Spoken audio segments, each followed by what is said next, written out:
okay, there's hard work. You have to, be committed. You have to do things, and you learn a lot of things. You meet a lot of people. It's actually a very small industry, so almost everyone kind of knows somebody, or you'll know somebody who both of you know or something. Like we found out, we both know Gigi. Yeah, see, small world. Yeah. So for me, that, and also I'm somebody who reads a lot. So I feel I keep tab on what's happening in the world. I every morning I wake up. If I don't have a newspaper, I'm reading online. I'm reading what's happening in the world, what's happening in Kenya. I want to know what's happening. And in fact, when I asked, after the whole pageant got over, and a week later, I met with the organizers and I asked them, what made me win? Because I want to know. It helps me know this is your strength, this is your weakness. You need to improve this. And they told me it was the question and answer, and how I spoke, and how, So for me, it's also about my speaking skills, knowing what I'm talking about, and if I do not know something, I will genuinely ask about it. If I find out I do not know about something, Google is my best friend. I'll go home, I'll find out. And I'm not afraid of telling you, sorry, I don't know. I've had so many big words that you're using, and I keep telling you, like, please explain, because listen, I don't act here like a fool, like, I just nod my head, and then when you ask me, I'm like, Yeah, no. Exactly. Like, I want to learn more, and that helps me, because at the end of the day, when you know more, you can teach more. You're showing more. So I think for me, it was the question and answer that made me stand out most. My knowledge about the world, and my how do I put this? My understanding of the world, or my perception. Yeah, because I mean, all those things that you've mentioned, even from like just childhood and everything, like your way of approaching a lot of things is very different, open-minded, you're curious, all these things come to play. And I'm just guessing, once you're put like in a certain platform, they will really like actually elevate you. And even when you're in an international platform, they still come to play. And that's why, when you're there, okay, we'll get to that point. Let me just not rush this conversation. But when you did they get to like top 3 before they announced like who was going to be like the winner? So I guess. No, 5. Top 11 first, and then top 5 or 6. 3. Top 3. Yeah. It's because there's so much of a rush happening. I really do not remember a lot that happened that day, because it was crazy. Really, like you're in another just mind frame. When I reach home, I was like, okay, what just happened? Like, you don't believe it, because you're scared, you're anxious, you're excited, there's so much happening. My legs were shaking under my gown, like literally shaking. So a lot of things. But please repeat your question. I forgot. Chain of thought. Here we go again. Sorry. No. What did you It's all good. But here's the thing. I can tell you for sure my chain of thought as well. Once you say that, mine just flies away as well. But I remember we were talking about just you, how you stood out from other people. But let me mention just I asked what made you stand out. Yes. From the rest of the models to win. And my next question was, when you were there, just in that, I was asking like the top.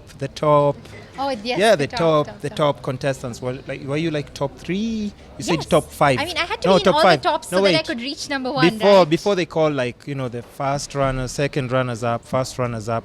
Did you do like the top 5? So they did top 3. Oh yeah, before top 5. 3. Okay, top 5. So when you were at top 5, in your head, did it cross your mind that I could actually win this, or you were just there thinking like, what, I'm not so sure, but let's just go with it. But how was that just like, how did you process that? Because I know that's like the worst part to be in, because you're like, at least if I was like being eliminated, I'd rather be eliminated like, true? My deal with God before I enter the stage for pageants. Yeah. Either I win or nothing. Yeah. So always, and it's working. It's working for me. But when they were like top 5, and then they were announcing the names, Yeah. Mentally I was like, okay, when they announce the winner, I'm going to clap and I'm going to smile because I do not want to be a sore loser. I don't want to be seen as somebody who feels bad for somebody else's victory. Yeah. So I was mentally preparing myself for being a very graceful loser. Give the hug. I didn't think of the hug. I was thinking of the clap because I mean, Yeah. they have to go for their sash and for their crown. So these Oh are the yeah, hugging. yeah. But I was mentally preparing myself for like, okay, I will clap, and I'll smile because I'm not going to be the sour losers. I'm going to be happy for somebody else. I'm not going to be like one of those people who spoils their face. Yeah. So you didn't know, you didn't expect When they it. announced But my name, when I they didn't move. announced, The girl yeah. behind me. Wait, what? I Wait, was what? like this, the girl behind me, and then she slightly pushed me in front, and then I realized, oh, they called my name because they could just say, oh, the final winner, and I would hear Finali because they said final. Oh I yeah, wouldn't the be finale, sure. I would never be sure. Oh yeah. It was just crazy. It was crazy, and Yeah. this is a very funny story. Okay? Oh, tell me. So when they were crowning me, there were like tears in my eyes. Yeah. Those weren't tears of happiness.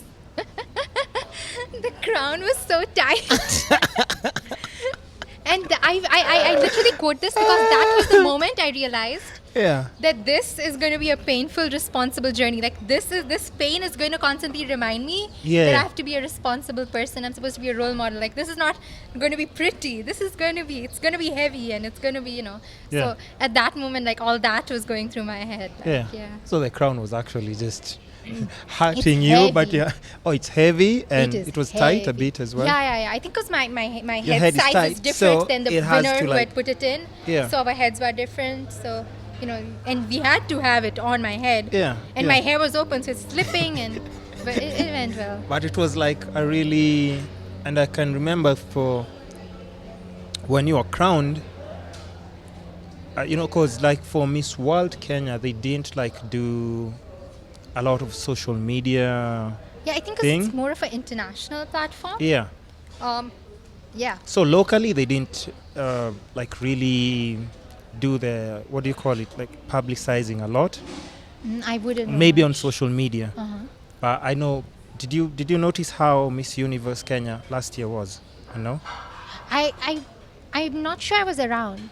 Oh, it's the same time that you were going actually Yes, to yes. represent. Oh. Yes. So yeah, so whatever I want to talk about won't make any sense. But I'm just saying, like, for most of us didn't know like the process was going on. Uh-huh. We just saw like the final Results. So for a lot of people, now then the first question would be like, is she Kenyan first of all? I didn't know that was happening. Yeah, because that's another thing that I have to ask you. So hold on.